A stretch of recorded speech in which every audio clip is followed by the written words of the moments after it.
The soccer guys, I just control a smidge of the bigger picture.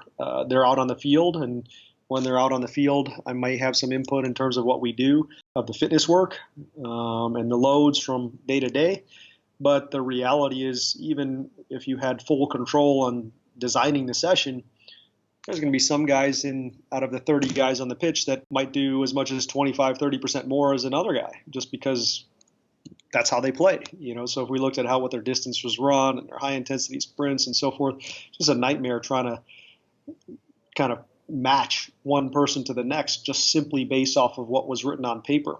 So, monitoring a little bit more with these team sport guys can be important, because you just simply don't have that level of control that you would in these sports like swimming and Olympic weightlifting and track and field.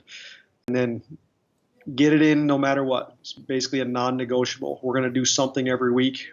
If we don't, if the coach is trying to say, hey, we need to take this week off, unless it's like somehow just a ridiculous travel and match load, 3 matches in a week, coast to coast travel, that kind of thing, I'm probably not going to be silent on that. I might say, hey, let's get in 15 minutes or something like that. Just let me come out to the field. We'll do a brief plyo and push-up session or something to get it in there where, we're not missing it.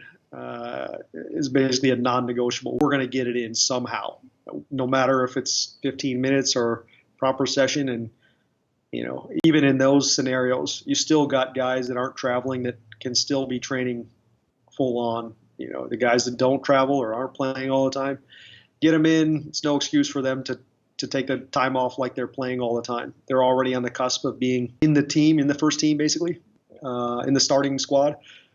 And by not training them, you're making them at a disadvantage to ever get into that starting 11 or rostered 18.